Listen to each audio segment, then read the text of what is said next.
Assalamualaikum warahmatullahi teman-teman. Baiklah, kali ini kita akan membahas saham IPO yaitu PT Petrindo Jaya Kreasi Tbk atau dengan kode saham cuan teman-teman. Jadi cuan ini masuk ke dalam sektor energi ya teman-teman. Kemudian untuk kegiatan usahanya yaitu aktivitas perusahaan holding, jasa konsultasi manajemen dan pertambangan batu bara melalui perusahaan anak ya teman-teman. Kemudian langsung saja untuk pada prospektusnya, untuk saham yang ditawarkan yaitu sebesar 1.690.000.000 dengan nominal Rp200 atau sebanyak-banyaknya berkisar 15,03% daripada modal disetor dan ditempatkan ya teman-teman. Nilai nominalnya 200, kemudian untuk harga penawarannya di Rp220 teman-teman. Dan jumlah dana yang dikumpulkan setelah dana IPO itu yaitu sebesar Rp371.800.000.000 teman-teman. Kemudian untuk underwriter-nya di sini ada dua. Yang pertama adalah PT Henan Putih Rai Sekuritas dan yang kedua ada PT BRI Dana Reksa Sekuritas teman-teman. Kemudian untuk rencana penggunaan dana, di sini dana yang diperoleh dari penawaran umum perdana saham ini selanjutnya akan digunakan oleh TP sebagai modal kerja dan belanja modal yaitu termasuk untuk pembangunan intermediate stockpile atau ISP dan pembelian infrastruktur pendukungnya seiring dengan meningkatnya produksi batu bara. Nah, yang perlu teman-teman ketahui, ISP ini atau intermediate stockpile ini merupakan tempat penimbunan batu bara ya teman-teman. Jadi istilahnya di situ ada wadah untuk hasil tambang batu bara ditimbun di ISP ini teman-teman.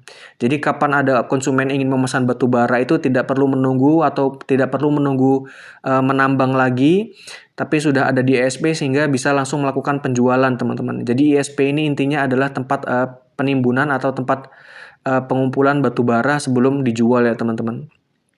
Sehingga nanti kalau ada konsumen mau beli itu tidak perlu nunggu nambangnya lagi, akan tetapi sudah ada stok yang siap jual teman-teman. Jadi intermediate stockpile itu adalah tempat penimbunan batu bara teman-teman. Kemudian dana hasil penawaran umum perdana perseroan digunakan untuk keperluan TP atau perusahaan anak sebagai disebutkan di atas dengan alasan atau pertimbangan sebagai berikut. Yang pertama adalah berkontribusi secara signifikan ke pendapatan grup. Yang kedua itu adalah meningkatkan kapasitas produksi TP.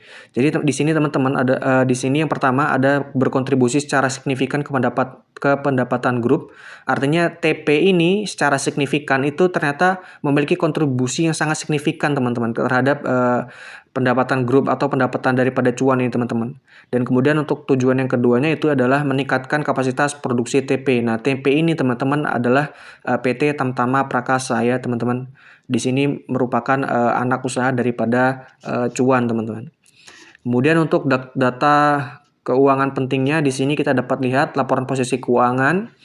Apabila kita lihat dari aset dari 2019 ke tahun 2022 per 30 September itu asetnya itu cenderung mengalami kenaikan ya teman-teman, meskipun di tahun 2020 ini mengalami penurunan, akan tetapi di 2021 sudah mengalami kenaikan kembali dan per 30 September 2022 itu sudah naik teman-teman.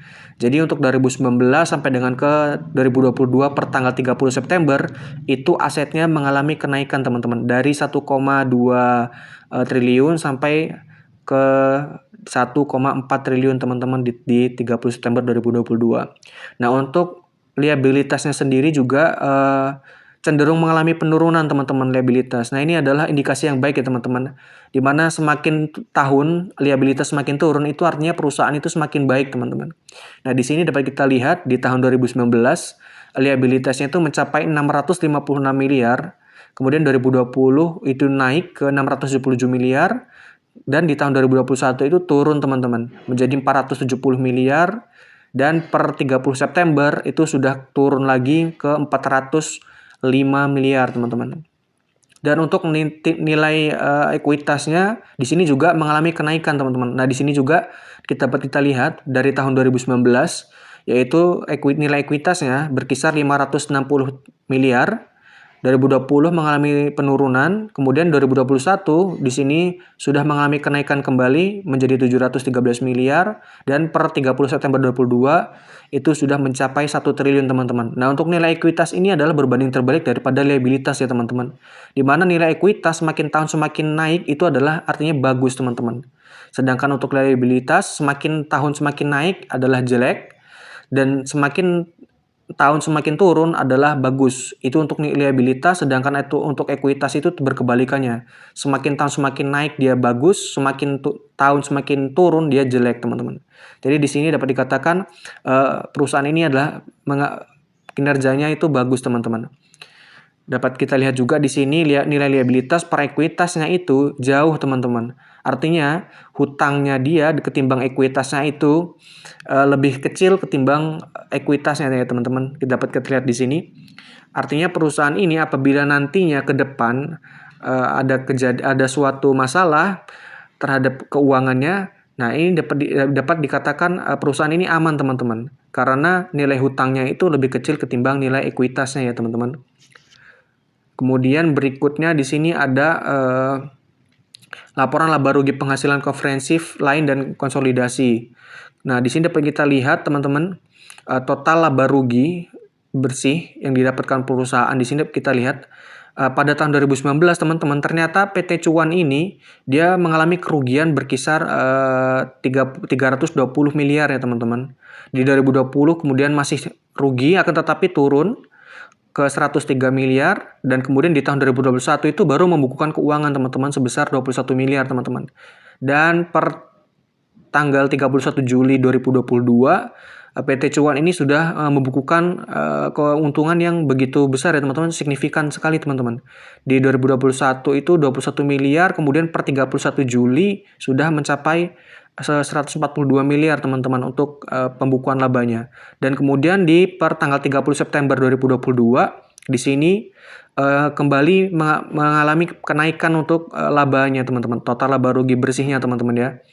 Dan di sini dapat kita lihat dari tahun 2021 sampai dengan ke 2022 per tanggal 30 September dapat dikatakan kenaikan keuntungan daripada Cuan ini sangat signifikan ya, teman-teman, di sini.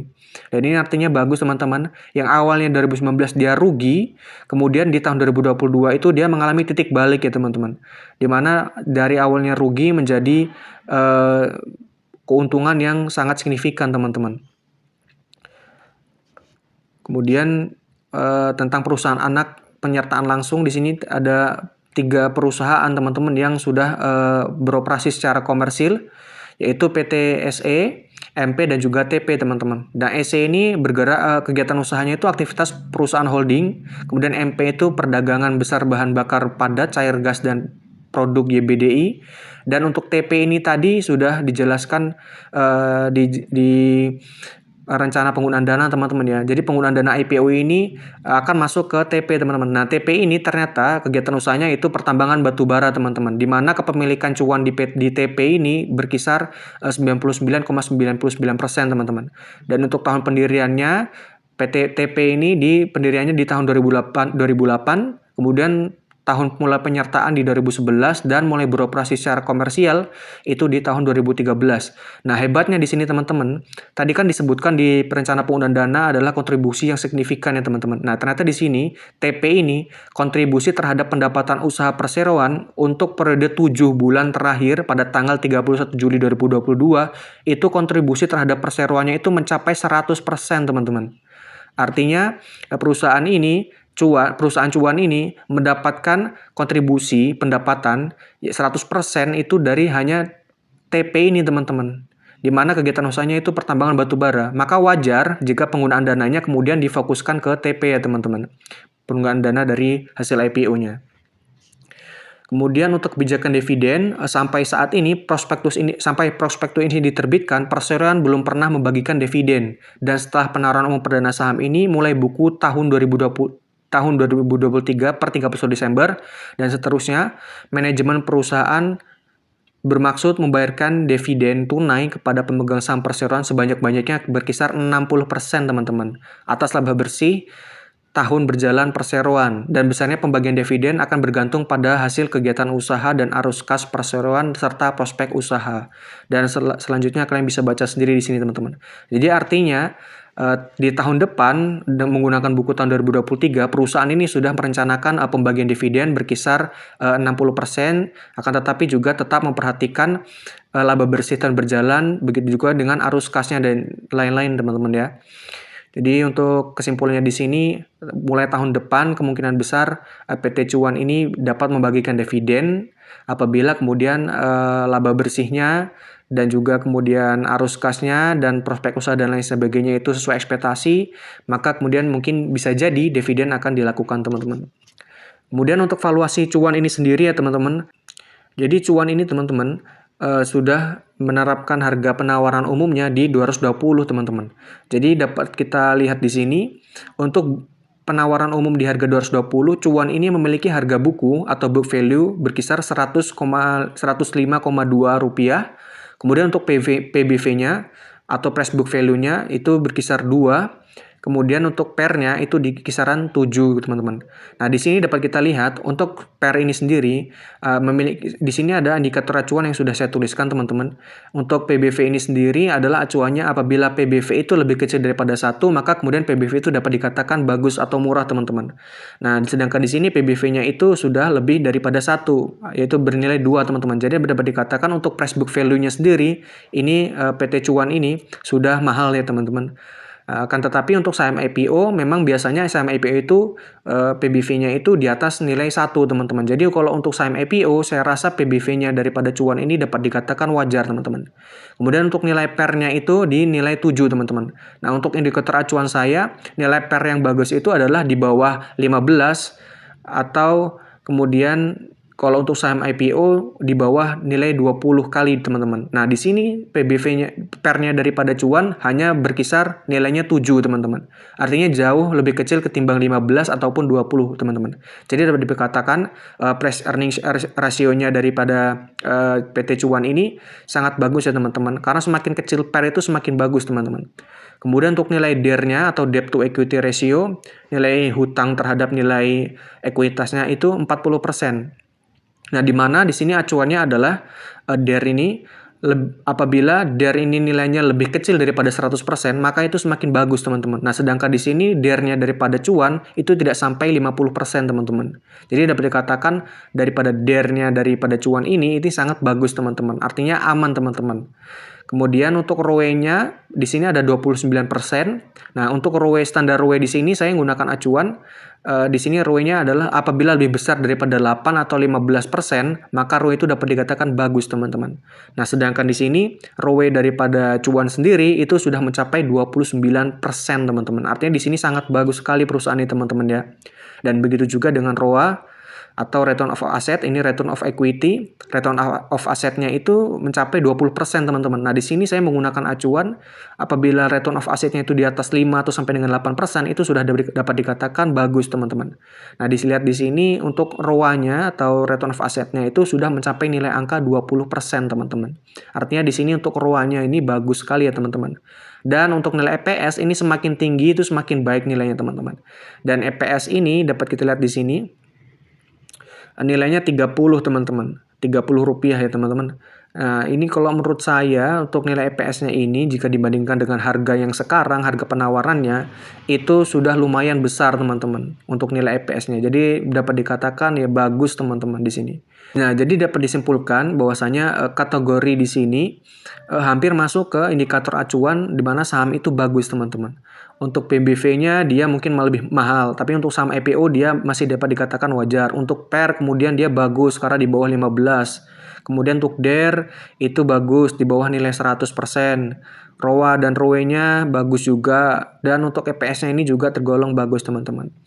Kemudian untuk kesimpulannya, rencana penggunaan dana daripada PT Cuan ini dapat dikatakan bagus teman-teman ya untuk ekspansi usaha. Kemudian untuk nilai asetnya itu terus bertumbuh meskipun tidak signifikan, dan laba usaha meskipun sempat merugi di tahun 2019 dan tahun 2020 akan tetapi mulai membukukan keuntungan di tahun 2021 dan pada tahun 2022 itu membukukan keuntungan yang sangat signifikan ya teman-teman. Dan untuk DER atau debt to equity ratio-nya, hutang terhadap ekuitasnya itu dapat dikatakan aman ya teman-teman.